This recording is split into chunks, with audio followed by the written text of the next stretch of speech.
There are people coming from all over the world that are going to be here. Get a good look at it, because this might be the welcome fans in town for the NBA Finals receive. Broken glass, rotting trash, and weeds standing several feet high. Cleveland sports fans stepping through deplorable conditions for weeks, just trying to make it to the Q and Progressive Field.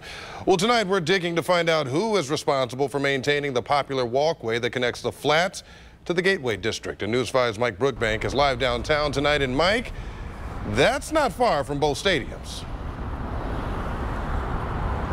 Yeah, Frank, this could be a state of out of sight, out of mind, dealing with this pathway here that connects fans with Gateway Plaza. But fired up fans tell me just because this sits below the venues should not be having to deal with this. It's trashy, it's overgrown, and it smells. I'm not sure which of those three things is worse. It's the terrible trifecta Tribe fans tell me they've been navigating through. There's bugs, there's rodents, there's birds. Just to get to Gateway Plaza. It's terrible. It's horrible. It's not being cleaned up.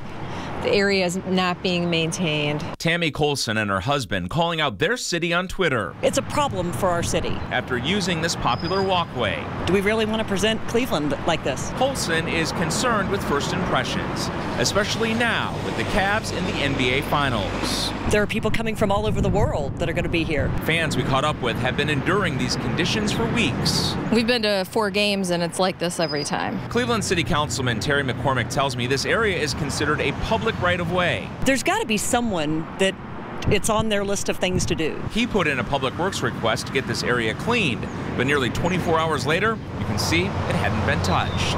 It's a shame. It sheds almost a bad light on the Indians and Cavs. Tammy Colson wants to know if the city has a plan to address these important parts of town that she says are getting missed. Is there a way to maintain them on a regular basis? The ball gets passed around, and so it's nobody's real responsibility. Fans out here tell me up until this spring, this area actually looked pretty good. Councilman McCormick tells me he does not know how it got to this point. You can see at this hour, that trash still remains. It hasn't gone anywhere within about 24 hours of that councilman being notified of it being out here. The question remains tonight, who dropped the ball? We're live in Cleveland tonight. Mike Brookbank, News 5.